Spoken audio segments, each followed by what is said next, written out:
Dijimos en el bloque anterior que aunque la palabra inseguridad haya pasado mediáticamente a significar solo el miedo al delito, o casi, es inseguridad la de un joven en la villa que se presenta un aviso de trabajo y tiene que decir que vive en la villa. Es inseguridad lo que sintieron la noche del sábado pasado ante la tormenta muchas madres que viven en casas precarias junto al río, y la de un señor que tiene un trabajo precario informal del que podrían echarlo en cualquier momento, y también la de un señor en edad de jubilarse que por tener un trabajo no hizo aportes, y la de otra mamá que va al hospital con su pequeño enfermo y no sabe si van a atenderla.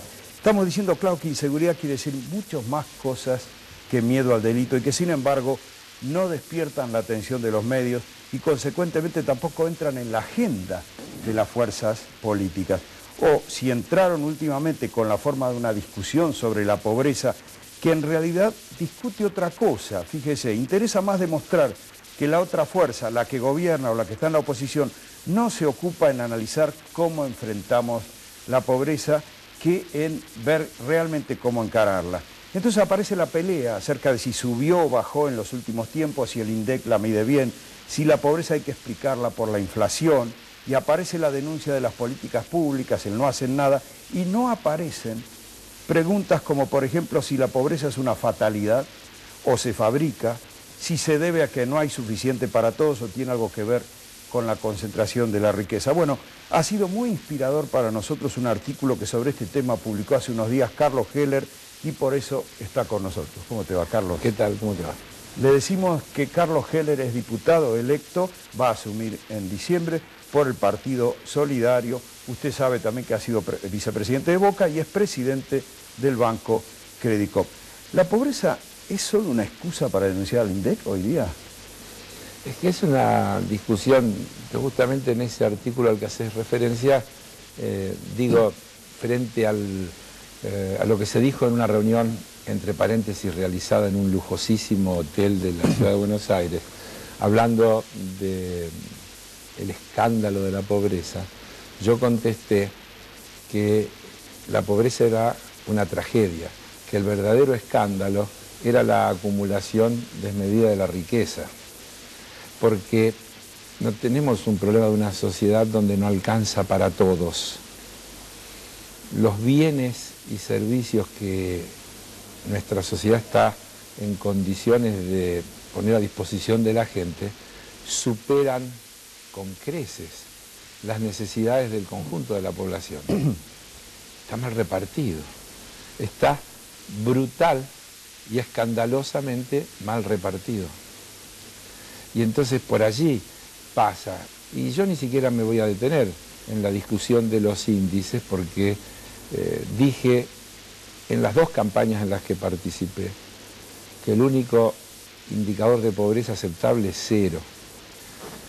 Es decir, si hay 15, 20 o 30, no es lo mismo, desde luego, claro. Pero siempre es un problema que hay que atacar a fondo hasta que no tengamos una sociedad, podemos decir, en la Argentina no hay pobres, porque hay ninguna razón para que haya pobres. Si decimos que estamos en condiciones de producir alimentos para 300 millones de personas, ¿cómo vamos a tener millones de pobres?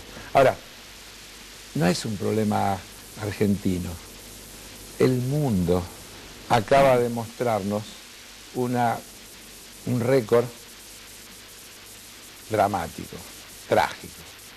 En este momento, en plena revolución científico-técnica, el mundo ha superado la barrera de los 1.000 millones de pobres. Hay creo que 1.400 millones de personas que no tienen agua potable.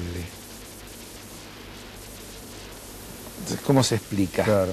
Entonces, el problema es que hay que atacar con fuerza a las políticas que impiden una adecuada distribución de toda la riqueza que el mundo ha podido acumular a partir de esa revolución científico-técnica. Pero Carlos, una cosa de Argentina es muy propio de ella, es un problema particular dentro de este contexto mundial. Y es que Argentina había logrado un nivel de equidad social, una brecha entre ricos y pobres infinitamente más pequeña que la que existe hoy. Es decir, algo hizo mal para que se repartiera tanto peor que antes. Vos fijate esto que se dice permanentemente y que es cierto. América Latina es la región más desigual del mundo. Y no lo era la Argentina. Claro, pero pensemos, porque a veces la gente no entiende exactamente. La región más desigual no quiere decir la más pobre, quiere decir donde la brecha entre los que más tienen y los que menos tienen es la más grande.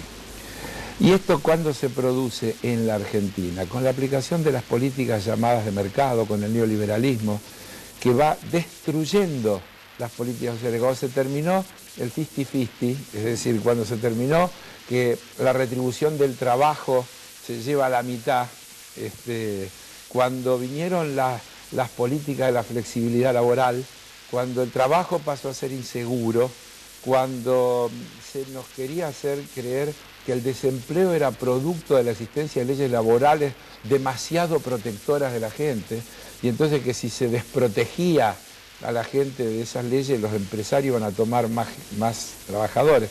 En estos momentos, hace unas semanas o meses lo he leído en España, exactamente el mismo argumento, es decir, frente a un casi 20% de paro, como dicen ellos, de desempleo, ¿qué piden las corporaciones empresarias? Eliminar la legislación laboral que protege a los trabajadores. Es decir, parece ridículo, ¿no? En vez de aumentar la protección frente al flagelo del desempleo, entonces no, hay que bajar la protección. Porque así van a tomar más trabajadores. Claro, así vamos a tomar más trabajadores. Esto nos lleva también a una cosa absurda, que es como que la riqueza y la pobreza se deciden en dos instancias prácticamente, ¿no? La primera sería lo que llaman distribución primaria. La distribución primaria, el salario. Claro, el salario. Ahí se decide quién es pobre, quién es más pobre o menos pobre, ¿no es cierto? Y después está la distribución secundaria, donde el Estado va y compensa con políticas para que el pobre sea menos pobre. Claro, por eso nosotros hablamos de que la prioritaria es la distribución primaria, y por eso la OIT habla de empleo decente. Fíjate el término que utiliza para llamar al empleo en blanco, al empleo con seguridad social. Si este es decente, el otro es indecente. Si este es decente, el otro es indecente. Porque el otro crea inseguridad, porque es el trabajador que no tiene derechos, que no tiene futuro, que no tiene cobertura médica, que no tiene perspectiva de jubilación. Es indecente. Entonces, hace falta mejorar la inclusión, hace falta mejorar el empleo decente, es decir, el empleo protegido por los convenios laborales, por la legislación laboral, etcétera. No el empleado que queda a merced de la bonomía del empleador.